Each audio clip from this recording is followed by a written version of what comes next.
네, 우리 같이 레위기 25장 35절부터 함께 읽겠습니다. 제가 먼저 읽겠습니다.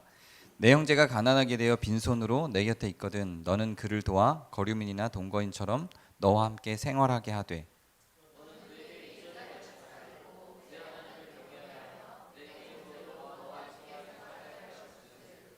너는 그에게 이자를 위하여 돈을 꾸어주지 말고 이익을 위하여 내 양식을 꾸어주지 말라.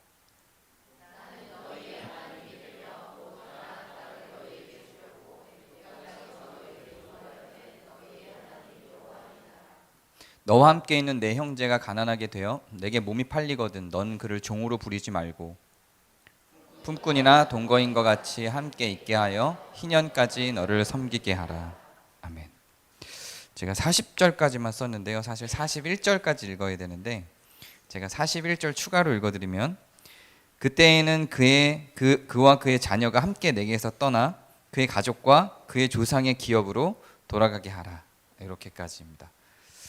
오늘부터는 계속 어떤 실천적인 내용들이 계속 나아갑니다. 이론적인 내용들이 아니고. 근데 이렇게 실천적인 내용이 나가다 보면 좀 특히 교회에서는 이런 실천적인 내용들을 다루는 것에 대해서 좀 꺼리는 경향들이 있죠. 신앙적인 게 아니니까. 그래서 뭐 어쩌라고 이런 것도 있고, 뭐 이게 교회에서 다룰 문제인가? 그냥 삶에서 다룰 문제인데 정치적이고 정책적인 거 아닌가? 뭐 우리 실천에 대한 내용들은 결국 다 정치 정책과 연결이 되다 보니까 그런 의문들이 많이 들고 은혜롭지 않다 이런 생각들도 많이 들기도 합니다. 근데 그게 우리나라에 정착돼 있는 좀 저는 동의하기 어려운 여러 신앙의 사조에서 나온 한국인 성도들에게 잘못 잡힌 개념들입니다. 그래서 왜 이 실천적인 문제들을 다뤄야 하는지에 대해서 간단하게 좀 정리를 좀 신학의 역사랄까요? 아주 간단하게만 정리를 좀 하도록 할게요. 좀 이 역사를 다루려면 2000년 전으로 돌아가야 되는데요. 예수님이 오시고 이 신약 성경이 막 쓰여질 그 당시에 가장 유명한 그 철학자들의 그 사람들의 생각을 지배하는 게 두 사람의 차이에서 두 개의 생각들이 정리가 됐는데 그게 플라톤이라는 사람하고 아리스토텔레스라는 사람이었어요. 근데 그 플라톤이라는 사람은 어떤 생각을 갖고 있었냐면 아마 들어보신 분들도 있을 텐데 이데아라고 하는 우리식으로 얘기하면 약간 천국 같은 원형 개념의 세계가 따로 있고 지금 우리가 이렇게 눈으로 보고 살아가는 이 세상을 현상계라고 불렀어요. 근데 이 현상계에 살아가는 건 전부 그림자일 뿐이다. 가치 없다. 의미 없다. 이 현상계에 살아가는 사람들은 자꾸 돈 추구하고 뭐 부유하게 살려고 그러고 편안하게 살려고 그러는데 그거 다 가짜다. 오히려 고행이 필요하고 이성적인 게 필요하고 생각의 영역으로 가야지 신체를 만족시키려고 하고 그러지 마라. 그러니까 집도 가질 필요 없고 막 이런 식으로 얘기를 하는 게 이제 플라톤이었고 그러면서 이데아라고 불리는 그 일종의 이제 우리식으로 얘기하면 천국 같은 좀 더 깊게 들어가면 이 이데아가 지금 우리의 그 아이디어거든요. 그래서 이성의 세계로 만들어진 그런 이런 육체에 한정되지 않는 그런 천국 같은 개념의 그 세계를 이제 본체로 본 거예요. 근데 거기서는 우리가 지금 이 육체를 갖고 살아가는 이 세계처럼 이렇게 물질과 뭐 이런 거에 신경 쓰지 않는다. 지금 니네는 다 하찮은 인생을 살고 있는 거다. 이런 개념이고 그래서 지금 우리의 육체를 만족시키는 생활 말고 저 이데아 세계에서 본체들이 살아가는 삶을 추구해라. 이런 개념으로 정리를 합니다. 근데 아리스토텔레스라는 사람은 이제 플라톤의 제자예요. 플라톤의 수제자이기는 한데 스승인 플라톤이 말하는 걸 거부해요. 무슨 소리야? 우리가 이렇게 살아가고 있는데 이게 실체인데 이게 어떻게 그림자야? 난 아무리 생각해도 이건 그림자가 아닌데? 우리 신체를 만족시킬 필요가 있고 실제로 우리가 살아가는 삶 속에서 필요한 것들을 만족시키고 살아야 돼. 이렇게 얘기를 해요. 그래서 플라톤이라는 사람은 뭐 연극이나 시나 이런 감정을 신체를 만족시키기 위한 모든 활동들을 거부하고 시인 추방령을 내리기도 해요. 우리의 감정을 자극한다고. 여기서 이제 그 당시에 시라고 하는 건 연극과 음악을 같이 한 시였어요. 근데 아리스토텔레스라는 사람은 시학이라는 책을 쓸 정도로 인간의 감정이 얼마나 중요한지 이런 것들을 좀 논의하던 사람입니다. 근데 이런 분위기 속에서 플라톤이 압도적으로 좀 그 시대를 장악한 사람이었어요. 근데 플라톤은 어떤 사람이냐면 귀족이었어요. 돈이 워낙 많은 사람이었고 돈이 빈궁했던 적이 없어요. 본인은 돈이 빈궁했던 적이 없어요. 그러니까 인간들에게 자꾸 돈 달라 그러고 돈 추구하고 이런 게 되게 하찮은 사람처럼 보이는 거예요. 그러니까는 육체를 만족시키기 위해서 사람이 살아가는 것에 대해서 아주 하찮게 봤어요. 그래서 돈 추구하지 마라. 자꾸 뭐 너희 먹을 거 의식주 이런 거 다 하찮은 것들이야. 현상계의 것들이야. 이데아가 아니야. 이렇게 얘기를 했죠. 근데 아리스토텔레스는 아버지가 의사긴 했지만 의사라 그러니까 지금 철학자들도 되게 부유하다고 판단을 하는데 그 당시 의사는 그렇게 부유한 사람이 아니었고요. 아리스토텔레스는 누군가의 후원을 받아서 철학을 하고 미술도 하고 음악도 하고 연극도 하고 그래서 아리스토텔레스는 굉장히 다양한 걸 할 수밖에 없었어요. 왜냐하면 돈이 없으니까. 그러니까 사람들이 살아야 되는 의식주에 대한 필요성들을 굉장히 많이 녹여내고 이야기를 했죠. 그 분위기에서 이런 생각들, 양립된 생각 중에서 플라톤이 갖고 있는 인간의 신체와 인간의 의식주를 해결하기 위한 아우성들은 다 하찮은 것들이야 라는 생각이 있는 그 시대에 예수님이 오신 거예요. 그리고 그 시대 예수님의 가르침을 따르는 그 후대의 사람들이 세 분파로 나눠지는데요. 이게 요한, 야고보, 바울이에요. 바울은 아주 논리적으로 잘 설명하죠. 야고보는 엄청난 실천들을 보여줍니다. 요한은 실질적인 지도자였어요. 그래서 이 세 예수님이 제자로 불리는 이 세 사람에게 또 다른 그 제자들, 속사도라고 불리는 또 다른 많은 제자들이 만들어지면서 기독교가 막 퍼져나갑니다. 그러니까 이 세 개의 분파로 기독교가 또 막 퍼져나간 거예요. 근데 이 세 분파가 퍼져나갈 때 교리적으로도 조금씩의 차이를 갖기는 하는데요. 공통적으로 갖고 있는 이 그 당시 초대교회의 속성이 뭐냐면 경건이라고 하는 거였습니다. 경건은 영어로는 가들리네스예요. 경건은 가들리네스가 뭐냐면 하나님과 같아짐이라는 의미입니다. 그 하나님과 같아짐이 경건이에요. 그래서 이 경건은 어떻게 하면 하나님과 같아질까에 대한 고민에 대해서 이 세 사람이 동일하게 적용하는 게 뭐냐면 인간의 삶의 실천이었어요. 우리가 천국에서 살아가는 것처럼 하나님처럼 이 땅에서도 사는 거예요. 그거를 기독교인들이 살아내니까 그래서 실제로 사람들을 돕고 사랑하고 이게 삶의 실천으로 나오다 보니 그러다 보니 플라톤 같은 사람이 갖고 있는 생각이 주류를 이루던 그 시대에 폭탄 같은 파급력을 준 거예요. 의식주 갖고 논하지 마. 그거 다 쓰레기야. 전부 다 하찮은 것들이야. 저 더 고귀한 것들이 있어라고 주장하던 그 플라톤이 생각이 지배하던 시대에 경건을 갖고 빡 등장한 거예요. 기독교가. 사람을 돕고요. 그들의 의식지를 챙겨주고요. 그리고 이게 하나님을 닮음이라고 선언을 하는 겁니다. 그리스도의 가치가 단지 천국을 들어가는 티켓으로만 작동한 게 아니라 실제로 사람들의 내 이웃의 내 형제의 의식주를 해결해주는 그런 역할들을 하면서 기독교의 이 효과가 기독교의 영향력이 기독교의 파급력이 그 시대를 뛰어넘어서 플라톤을 뛰어넘어서 퍼져나가게 된 거죠. 근데 천주교로 도래를 하고 이제는 사람들이 다시 타락하죠. 사제들은 소위 목사들은 감독들은 다시 자기들의 돈을 갈취하기 시작하면서 데카르트라고 하는 사람이 신학적인 대전을 만드는데요. 그러면서 그 사람들이 만드는 그 신학 체계 속에 다시 뭘 가져오냐면 다시 플라톤을 가져와요. 경건은 그런 실천이 아니라 지식이라고 이해를 합니다. 그래서 다시 이성과 감정을 나누고 데카르트는 선언을 해요. 종교적으로 선언을 해요. 선언을 하면서 이성, 다시금 플라톤처럼 이데아, 천국에서 모든 것들이 해결될 거고 이 땅에서 너희들은 금욕 상태로 가는 거야. 그게 신앙이야 라고 다시 선언을 합니다. 그리고 천주교가 다시 붕괴되면서 종교개혁이 일어나면서 칼빈, 루터, 찌빙글리 같은 종교개혁자들이 다시 종교개혁을 일으키면서 성화라고 하는 개념이 이 신학계에 다시 들어오죠. 여기서 성화라고 하는 건 다시 경건을 불러일으키는 거예요. 하나님을 믿고 우리 마음 가운데 성령이 오셨다면 그 성령은 가만히 있지 못하고 우리의 삶을 바꿀 수 있는 실천적 행위들이 나온다라고 하는 거예요. 천주교에서도 이 성화 비슷한 개념들을 갖는데 천주교는 이걸 의화라고 합니다.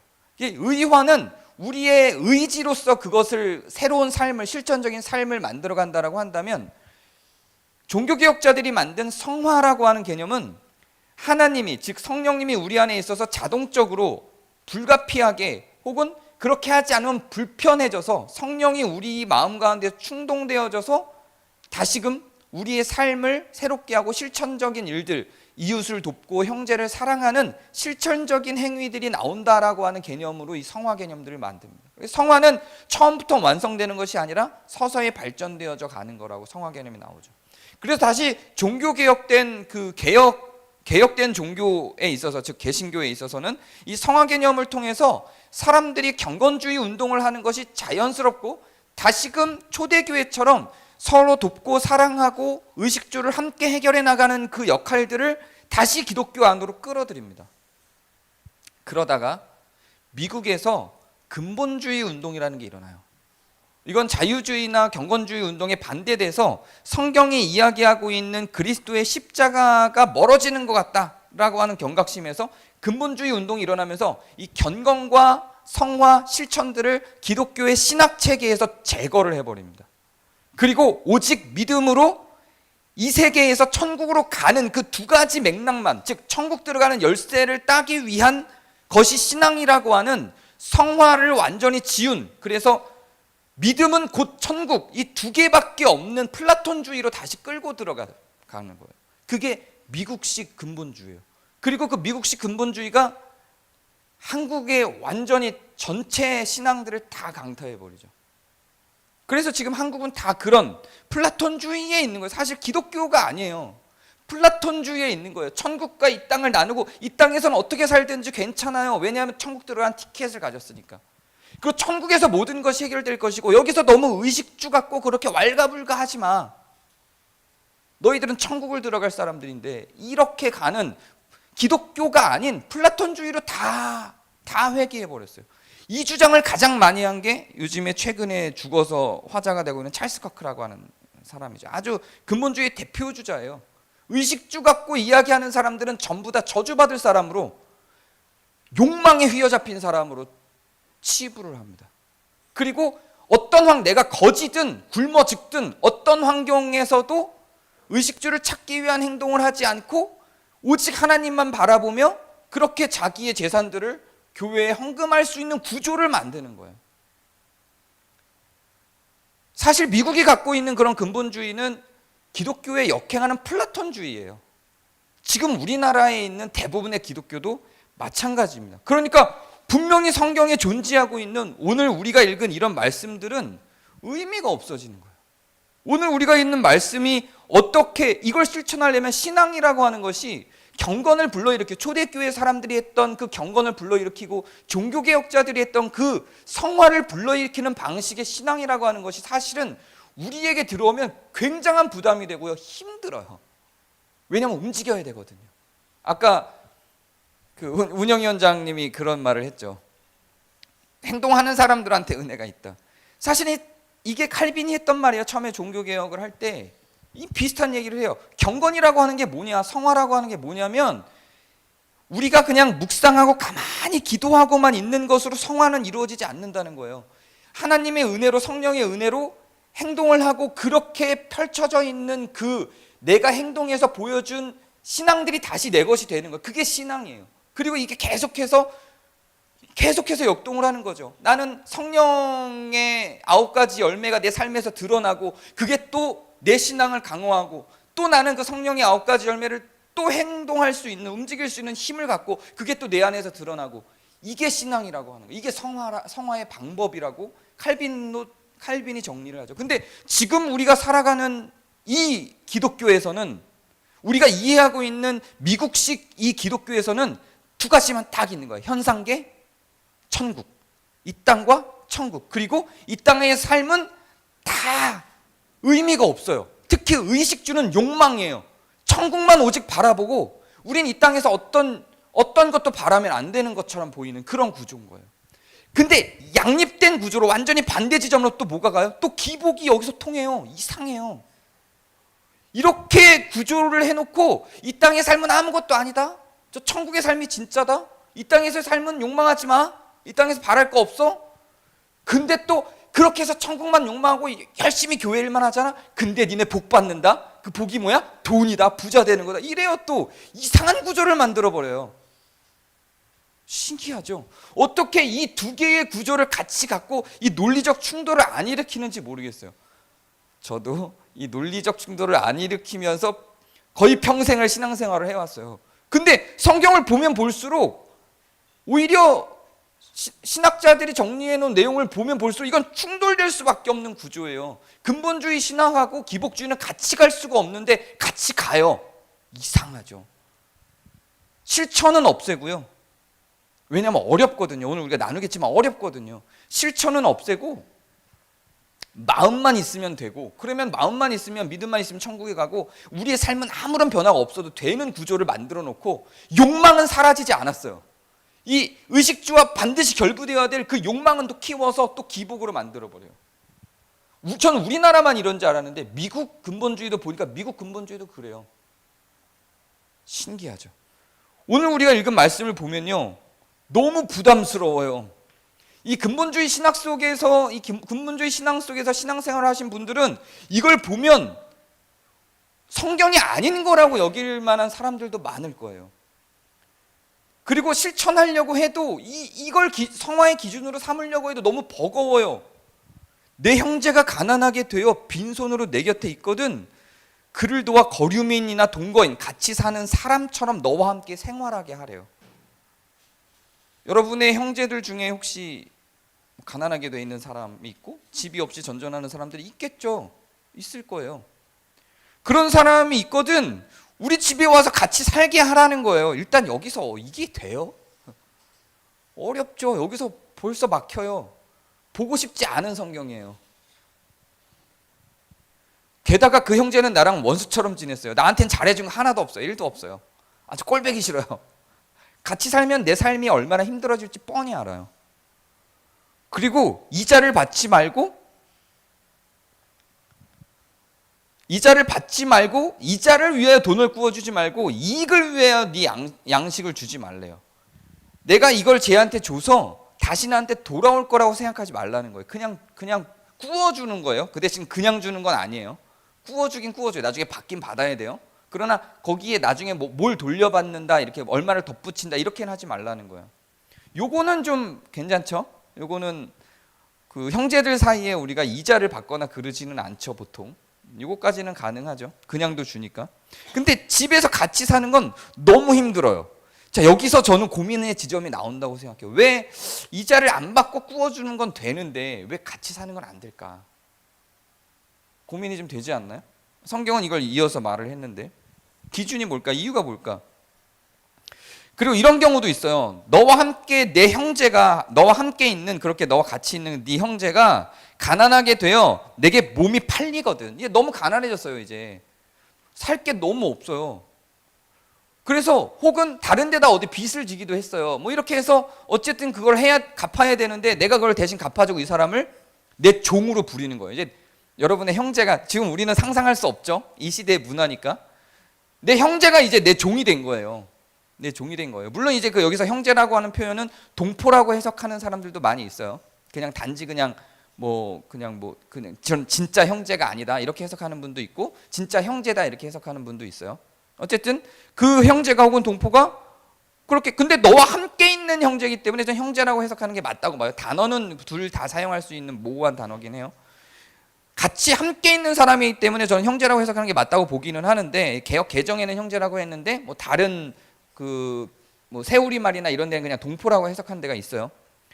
그 사람이 가난하게 대해서 나한테 팔려서 내 종으로 들어왔어요. 그러면 이 사람을 품꾼으로 대하지 말고 품꾼처럼, 종처럼 대하지 말고 품꾼처럼 혹은 동거인처럼 함께 너와 살게 하다가 희년이 되면 돌려보내라. 왜 희년이 되면 돌려보내요? 희년이 되면 그 사람은 다시 자기의 재산이 생기니까 그렇게 돌려보내라는 거예요. 요 내용이에요. 이거는 성경에만 있고 우리는 전혀 이 시대에서 살아갈 필요가 없는, 생각할 필요가 없는 무의미한 걸까요? 그렇게 생각한다면 저는 그게 근본주의 역량이라고 생각해요. 하늘에서의 삶과 이 땅에서의 삶을 단절하고 이 땅에서의 삶은 전부 다 하등한 삶이고 하늘에서만 잘 살면 되지 이 땅에서 어떻게 살아도 괜찮아 라고 하는 그 구조 자체가 기독교는 아니에요.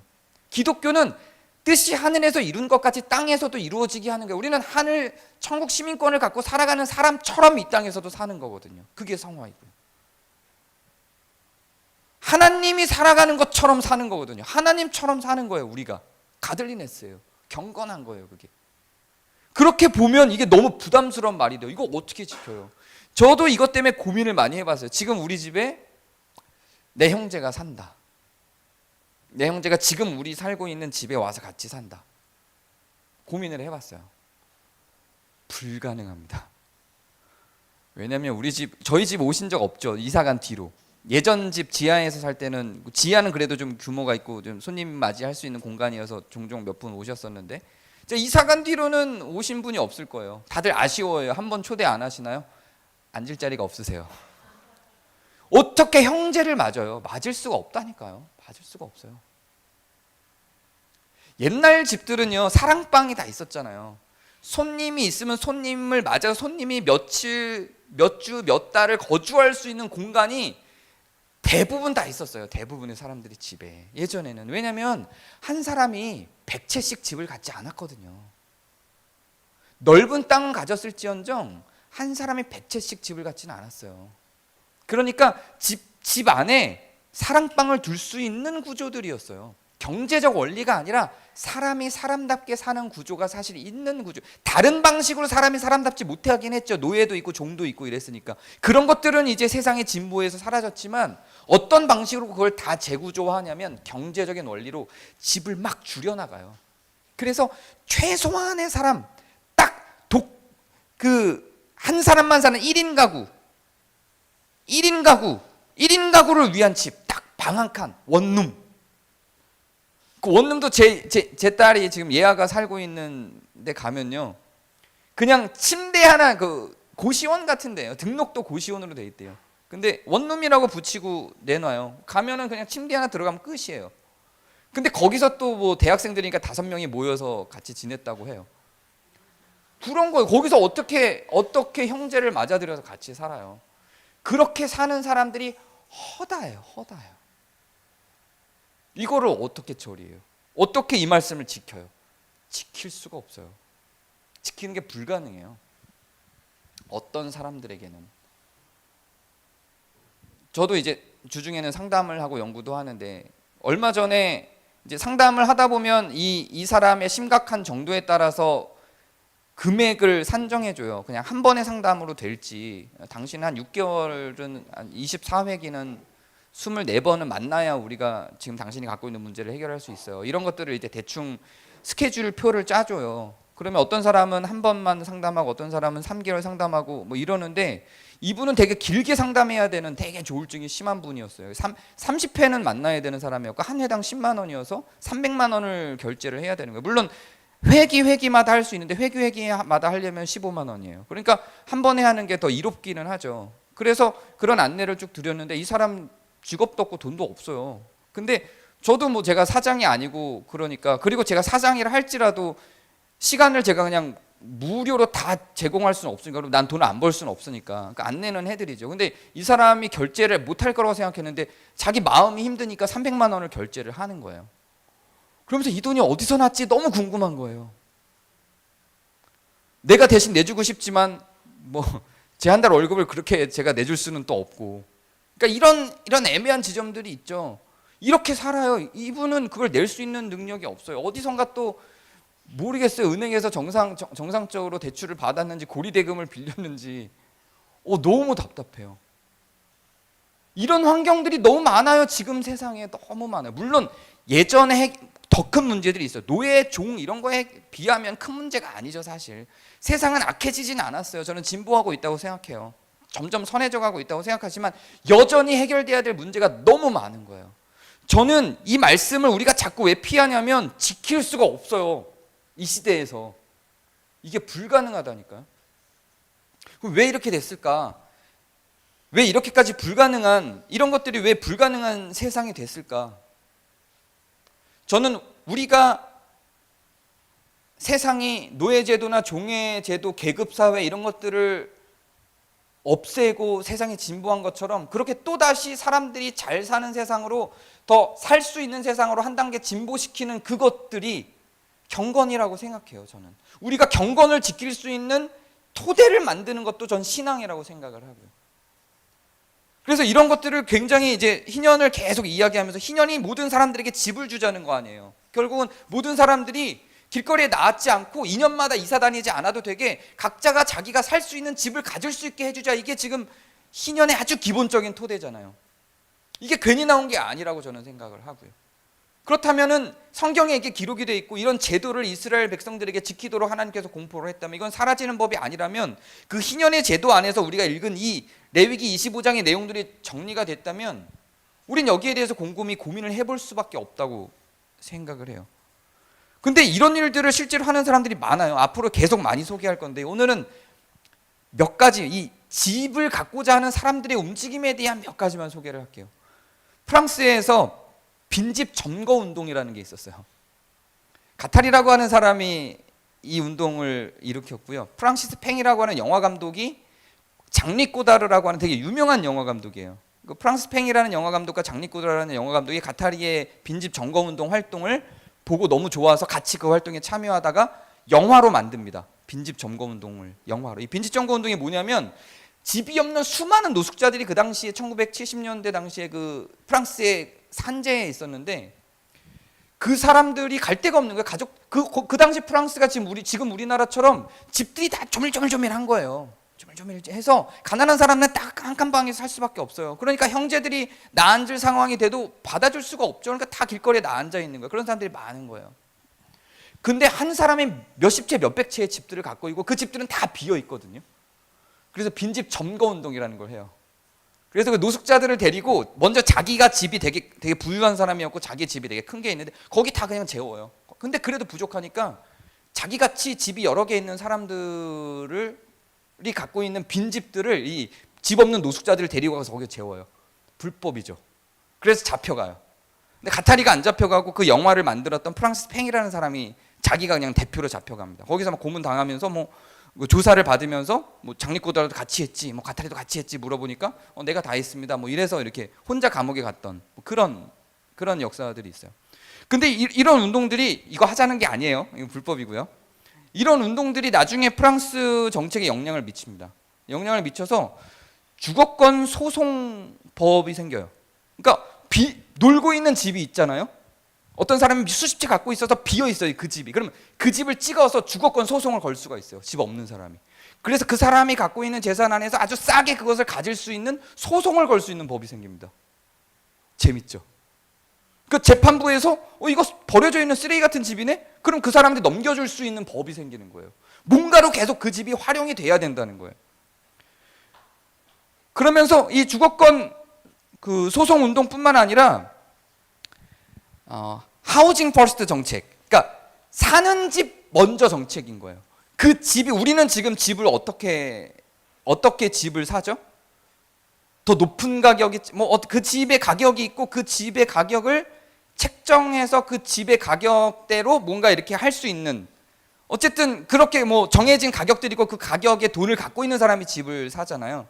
근데 하우징 퍼스트 정책이 만들어져서 그 집의 목적이 그냥 뭐 다른 용도, 비게 만들거나 이런 용도, 그냥 재산을 불리기 위한 용도로서만 있다면 하우징 퍼스트, 내가 거기서 살겠다, 나는 집이 필요하다, 집이 없다, 그래서 집에서 살겠다라고 하는 사람이 나타나면 가격이 정해진 책정된 가격보다 낮아도 그 사람이 먼저 그 집을 얻을 수 있는 정책이에요. 재밌죠? 이런 정책들이 만들어지는 거예요. 물론 이런 정책들이 만들어지는 과정까지 많은 사람들이 감옥을 갔죠. 부작용도 많아요. 부작용도 많아서 이런 문제들로 인해서 오히려 더 역효과를 내고 이것들을 방지하고 보호하기 위한, 이게 불법적으로 많이 활용이 되니까 이걸 방지하기 위한 다른 많은 법들이 더 조항이 생겨났죠. 그 하우징 퍼스트를 하려면 그 사람, 하우징 퍼스트를 신청하기 위한 그 사람의 조건들도 더 매기는 일들도 생겨났고요. 이런 하우징 퍼스트 정책이 프랑스에서만 만든 게 아니라 원래 핀란드가 먼저 했던 정책이에요. 핀란드는 그래서 이게 제법 잘 정돈이 돼 있어요. 그래서 이런 것들이 이런 몇몇 국가에서는 실행이 돼 있고 오히려 좋은 결과물들을 만들어냅니다. 핀란드만이 아니라 이 정책을 실천하고 있는 게 벨기에, 오스트리아, 네덜란드 같은 나라들에서 이런 정책들이 실천이 되고 있어요.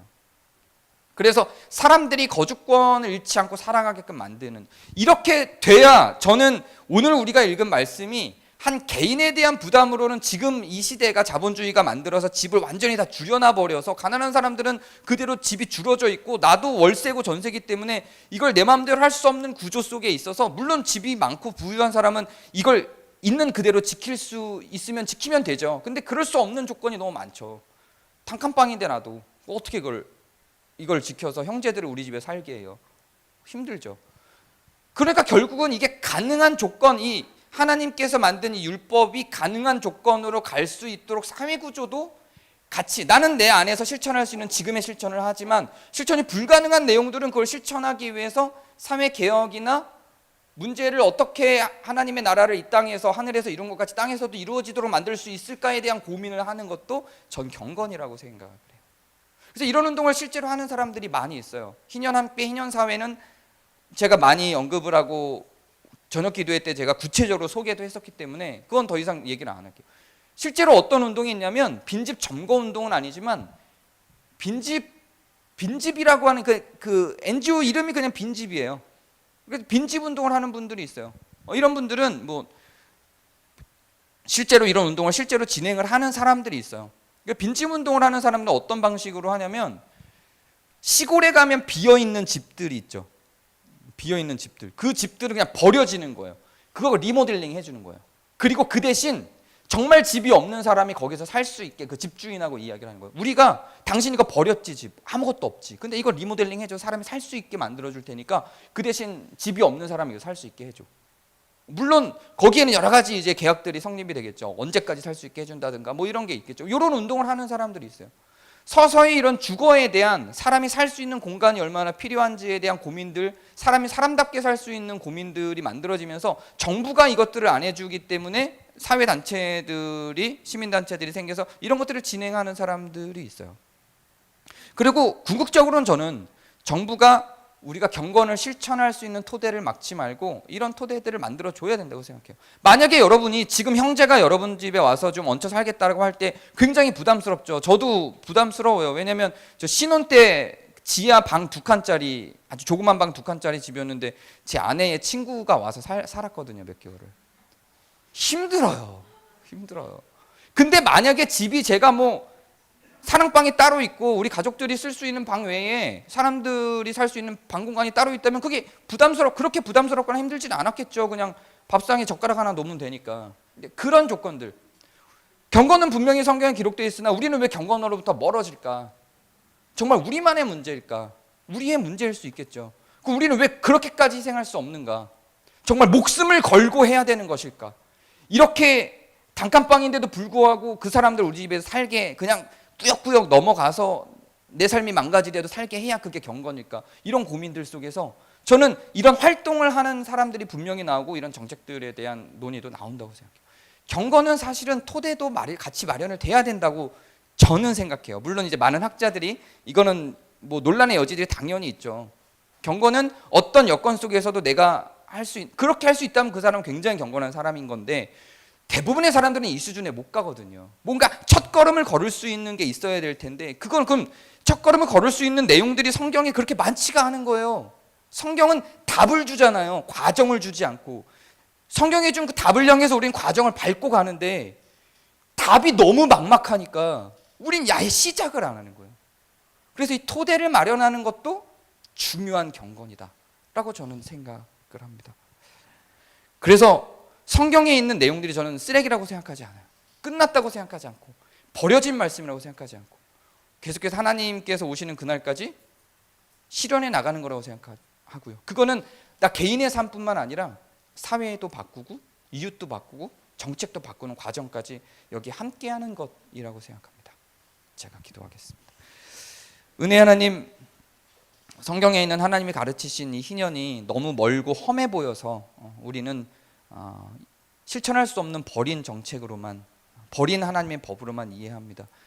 그리스도께서 돌아가신 그 십자가의 의미가 단지 우리가 천국의 발을 들이는 그 이유 때문일지 고민이 됩니다.